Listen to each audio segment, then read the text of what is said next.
এক ক্লাসেই দশম অধ্যায়ের পূর্ণ প্রস্তুতি, basic plus SQ plus CQ.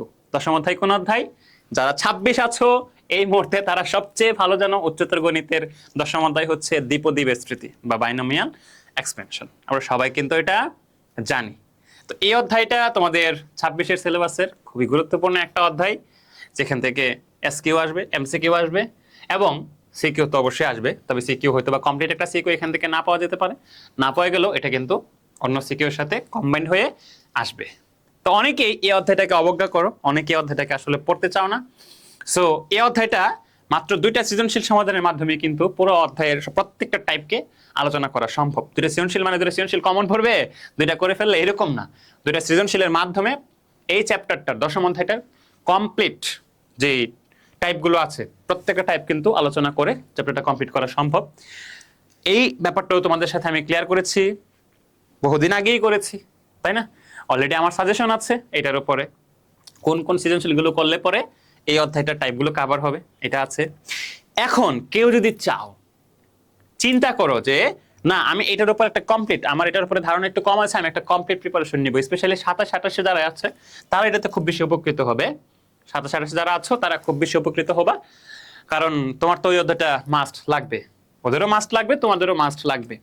তো দেখো, কেউ যদি চাও যে আমি basic plus SQ plus CQ complete প্রস্তুতি নিব দ্বিপদী বিস্তৃতির উপরে, ঠিক আছে, তাহলে আমি বলবো তোমার কাছে কিন্তু এই ক্লাসটার কোনো বিকল্প নাই। কারণ সবচেয়ে কম সময়ে কিভাবে basic plus SQ plus CQ, এবং সিকিউ মানে কি, এখানে এমন কোনো বোর্ড কোয়েশ্চেন নাই বিগত 5 বছরে প্রত্যেকটা বোর্ডে দ্বিপদী বিস্তৃতি থেকে আসছে ওই বোর্ড কোয়েশ্চেনটা নিয়ে আলোচনা করা হয় নাই এই অধ্যায়টাতে বা এই ভিডিওটাতে, এই রেকর্ডটা, বুঝছো? এটা কিন্তু মূলত আমাদের প্রিমিয়াম রেকর্ড পেইড ব্যাচের জন্য এটা তোমাদেরকে দেওয়া হচ্ছে, তোমাদের জাস্ট ভালো একটা পরীক্ষার জন্য, ভালো একটা প্রস্তুতির জন্য, ভালো একটা রেজাল্টের জন্য।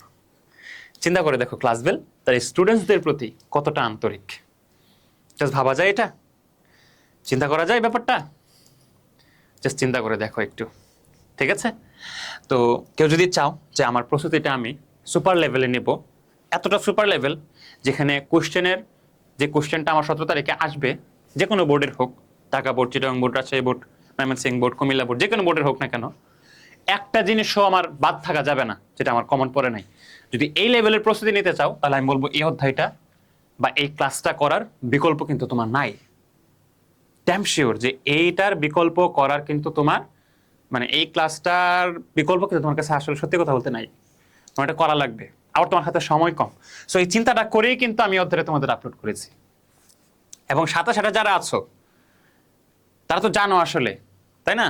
যেহেতু তোমাদের পেড কোর্সে ক্লাস চলছে, যে কেমন ক্লাস হয় ক্লাস ফেলে, তোমরা তো স্পষ্টভাবেই সেটা জানো এবং ফিল করো, ঠিক আছে? তো তোমরাও যদি চাও তোমাদের এই প্রস্তুতি দশম অধ্যায়ের উপরে এই ভিডিওর মাধ্যমে কিন্তু নিতে পারো, কারণ তোমাদের পরীক্ষা খুব একটা বেশি দূরে না, তাদের শেষ হবে তার কিছুদিন পরে দেখবা পরীক্ষা চলে আসছে।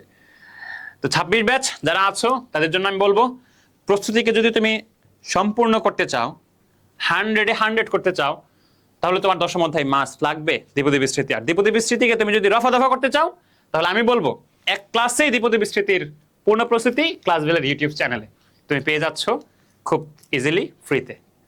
তোমাদের সবার পরীক্ষা উচ্চতর গণিতে খুবই ভালো হোক, উচ্চতর গণিতকে অবহেলা করার কোনো সুযোগ নাই, কারণ উচ্চতর গণিত হচ্ছে তোমার নৌকার মাঝি, অর্থাৎ তোমার জিপিএ 5 এর মাঝি। কোন একটা সাবজেক্টে যদি তোমার এ প্লাস ছুটে যায়, এ চলে আসে, তাহলে ওই সাবজেক্টটাকে কিন্তু একটা পয়েন্ট সে কি করবে, এক প্রকার দান বলতে পারি, দান করে তোমাকে এ প্লাস জিপিএ 5 পাওয়াবে। সো উচ্চতর গণিতের প্রতি খুবই কেয়ারফুল হও, অন্যান্য সাবজেক্টের চেয়ে পারলে বেশি হোক, ঠিক আছে? তো সবার জন্য শুভকামনা, সবাই ভালো মতো পরীক্ষা দাও সেই প্রত্যাশাই ব্যক্ত করছি। আল্লাহ হাফেজ।